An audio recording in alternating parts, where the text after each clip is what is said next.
So I don't know these people have been hating on me. They have been doing bad things on me. I went mad into it because of this issue. Now they are trying to kill me. Everybody in the whole world, please help me. If I die, oh, Amali kill me.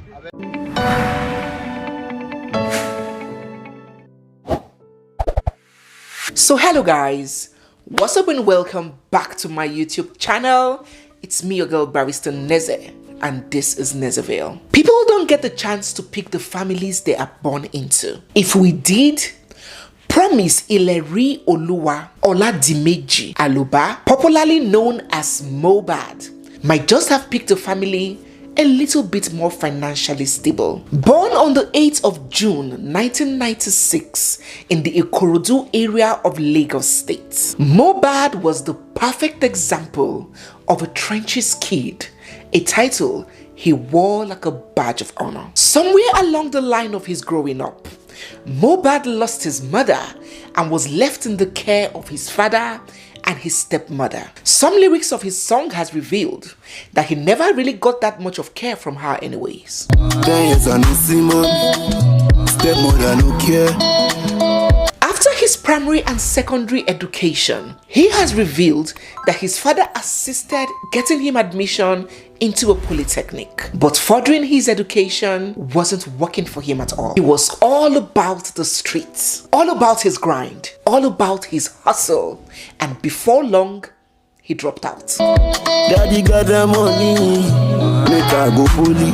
I go poly, but I don't go class, daddy, I am sorry. With no decent job and no proper education, the harsh realities of life soon came biting hard at him. His hustling here and there could hardly sustain him. He had to go learn a skill. I used to have two friends then too that do music too. But me, I used to make money from them, my carpenter work. So I used to pile all this money together and go to the studio. Those are my own first move. Like, I need to go and work then. Mohbad had one innate talent, one interest, one passion, one that he could never put away. He loved to sing, rap, and entertain.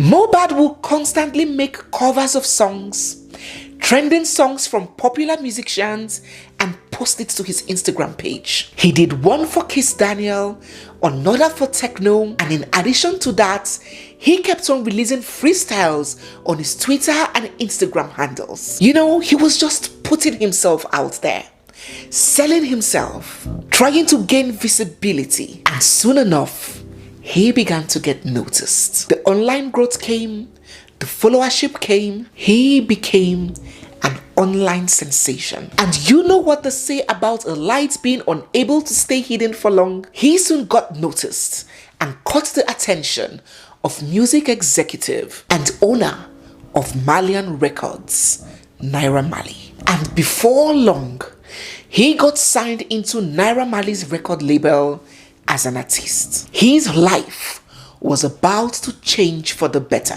or maybe for the worse. Getting signed into one of Nigeria's biggest record label must have been a dream come true for Mohbad. His looks, lyrics, style of delivery came with that relatable street trenches identity. He and his music had a connection to the ordinary person on the streets. It stood him out and people loved him for it. In 2020, only 1 year after he was signed in, he collaborated with award-winning producer Rexy to release Kopoke, and gosh, that was a street anthem.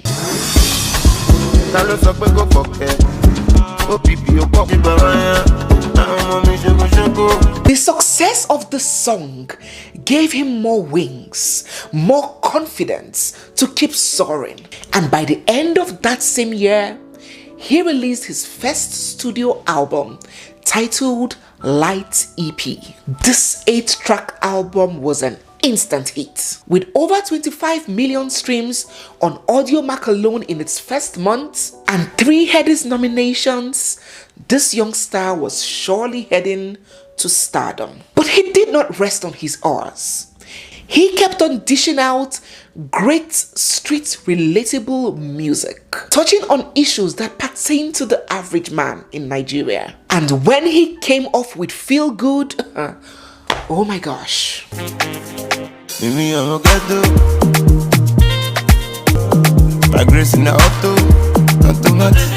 His grace was truly automatic because only a few years after getting into the industry, he had done so well for himself. He had 3 Headies nominations, 5 The Beats Awards nominations, topping several music charts. It was no argument at all that Mohbad had become one to look out for in the Nigerian entertainment industry. But this moving train was about to experience an abrupt halt. Trouble started for Mohbad in September of 2022 when he took to his social media accounts to call out his record label boss Naira Marley, accusing him of assault and violence. Taken to Instagram, he put up a video of himself beaten, bleeding and injured, and he said, "Just because I want to change my manager,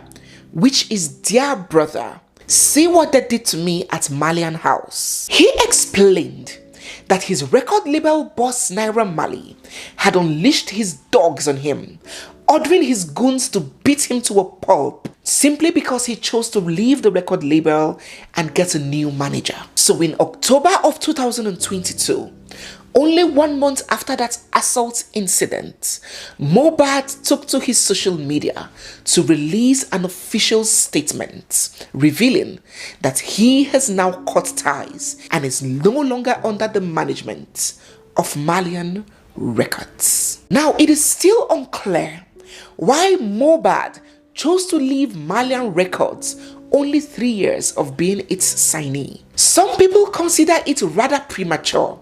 They believe that Mohbad could have done with some more tutoring, some more guidance, some more benefiting from the brand and platform of Naira Marley. They believe that there was so much more that he could have gotten from his boss, who had a lot more experience and connection in the industry.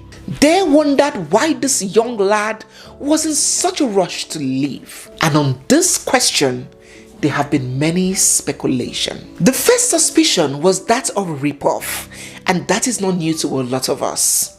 Some people suspected that Mohbad was being so thoroughly ripped off by Malian Records. Come on, we have heard of circumstances where these record label bosses take up to 90% of the earnings of these artists, leaving them with crumbs and peanuts to survive on. That was the first suspicion. The more popular suspicion, one that made it round the streets of social media, was that Naira Marley was allegedly trying to use Mohbad to peddle drugs. People had accused Naira Marley of being a drug peddler, a drug lord, and that he disguises as a record label boss to use these signees to push his illegal and illicit drugs. That is number 2. The third and the most popular on the streets is that Naira Marley was allegedly trying to force Mohbad into cult-related activities,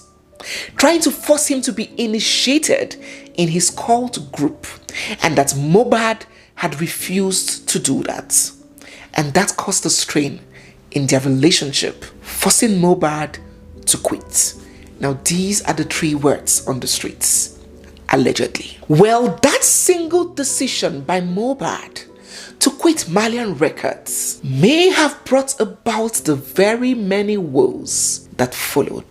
Naira Marley is said to be an inexorable, grim individual, a very shrewd businessman. People need to start appreciating the effort I put into not being a serial killer. There are reports that he felt insulted and slighted by Mohbad's decision to exit his record label. He may have thought, oh, after I gave you a brand, gave you popularity, gave you a platform, you think that you can just quit on me? Well, we'll see about that.